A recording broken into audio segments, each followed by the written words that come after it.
Bonjour, j'espère que vous allez bien. Alors, on se retrouve pour une vidéo sur la Française des Jeux, United, qui a publié son premier semestre. Vous avez été pas mal dans les commentaires sur les vidéos précédentes de publication, de me demander une publication sur cette société. Eh bien, c'est ce qu'on va faire au travers de la vidéo.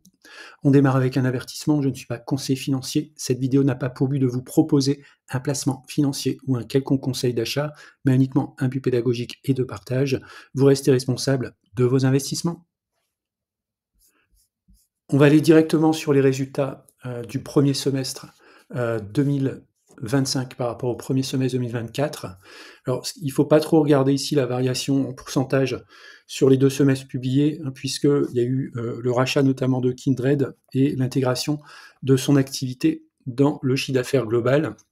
Ce qu'il faut regarder, c'est la dernière colonne, c'est-à-dire la variation S1 2025 par rapport au premier semestre de l'année 2024 retraité, c'est-à-dire prenant en compte effectivement un paramètre équivalent. Et là, on voit quand même que les chiffres sont bien dans le rouge. On a une baisse de chiffre d'affaires qui est relativement faible, 1,7%. Par contre, le résultat opérationnel courant est très négatif, moins 13%. L'EBITDA courant, moins 9,5%. Et la marge d'EBITDA baisse également de 2 points de base. On peut également regarder quand même que le résultat net, ici, est également en baisse. On passe de 213 millions à 136 millions, ce qui n'est pas une très, très bonne nouvelle. Avant d'aller dans l'analyse graphique, je vais juste revenir en fait sur cette notion de dégradation des fondamentaux. Donc on a un PE aujourd'hui qui est correct et en dessous de 15, 13,82. Alors ensuite, si on regarde, le free cash flow est relativement faible. On a certes une marge opérationnelle assez élevée.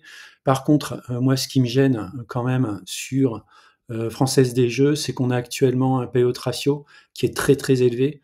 Alors, la société peut se permettre, hein, sur une année, d'avoir un payout ratio supérieur à 100%. Il était l'an dernier autour des 80%, mais il faut qu'elle soit capable, on va dire, dans les 2 ou 3 années fiscales, eh bien, de redresser la barre. Ce qu'il faut savoir également, c'est qu'en termes de détention du capital, donc le gouvernement français est présent à 20%, et puis on a également donc la Fédération nationale André Maginot. En fait, c'est une sorte d'association des anciens combattants qui dispose également de 4,4% du capital. Alors, si on regarde sur l'analyse de long terme, comme la société est cotée que depuis fin 2019, on a pas mal de recul. On voit que la croissance du modèle est relativement faible. C'est avant tout une société qui délivre du dividende et on est actuellement à moins 1,26 écart type. Alors, j'affiche quand même l'analyse dans le cockpit, mais pour moi, en fait, on n'a pas assez de recul pour avoir un niveau de fiabilité élevé sur les droites de régression. Alors, si on regarde au niveau de l'indicateur Ishimoku, on peut voir ici au niveau mensuel, on est en dessous alors de ce qui pourrait s'apparenter à un nuage. Voilà, ici on est en dessous du nuage, donc la tendance est négative au niveau mensuel. Si on passe maintenant au niveau de la semaine, on est également sous le nuage, donc on a également une tendance négative. On peut voir ici qu'on a un niveau de support autour des 26,80. On a rebondi une première fois ici le 7 avril 2025 et il semblerait qu'on rebondisse également aujourd'hui sur ce niveau. Moi, je suis rentré justement, j'ai renforcé FDJ sur ce niveau 26,80. Si on regarde maintenant l'analyse classique, on voit qu'elle évoluait ici dans un range entre novembre 2021 et puis mars 2025. On est sorti par le bas du range, on l'a réintégré. Donc le range, c'est le carré que vous voyez ici en jaune. On a fait une sorte de double top et puis ensuite, c'est la chute assez forte pour aller toucher donc les 26,80 que j'ai également représenté ici sous forme de support. Alors j'ai dessiné ici deux droites qui forment un biseau descendant. Alors, on a plusieurs possibilités en termes de scénario. Soit on casse cette résistance et ce support oblique, et là on peut aller chercher des niveaux beaucoup plus bas, 21,60, et puis le bas du rectangle qui correspond à un support autour des 18,50. Soit on repart donc en haut, on arrive à refranchir ici donc cette résistance qui correspond au bas du range autour des 29,60. Ensuite, il faudra casser ici cet oblique qui fait office également de résistance pour aller chercher des niveaux beaucoup plus hauts.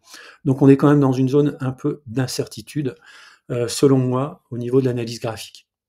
Position et stratégie sur le titre, donc la Française des Jeux, j'en ai 82 après avoir renforcé à 26,80. Le poids est très, très faible, 1,5 de mon portefeuille. Je suis actuellement en moins-value avec un PRU de 29,75. C'est une société qui délivre du dividende 2,05 €, ce qui donne une rentabilité de 6,87. Alors attention, on a un PE ratio qui était de 82.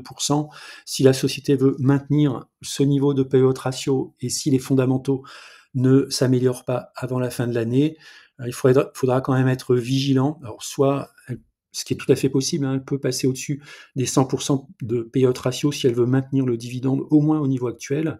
J'ai des forts doutes qu'elle puisse augmenter ce dividende sur l'année 2025. Alors après, est-ce qu'il est possible qu'elle baisse le dividende? Je ne sais pas, on verra bien. En tout cas, méfiance quand même. Le rendement que vous avez actuellement, ce ne sera pas forcément le rendement que vous aurez l'an prochain. Donc pour moi, ça reste une valeur de swing trading dans ma stratégie.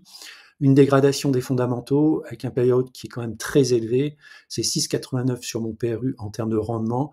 Je compte continuer de renforcer dans la zone 26,80, donc ça a été fait.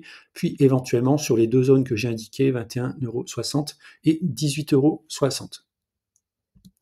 Voilà, c'est la fin de la vidéo. Je vous remercie de l'avoir regardée. N'hésitez pas à mettre un commentaire si vous le souhaitez. Et puis je vous dis à bientôt pour une prochaine vidéo.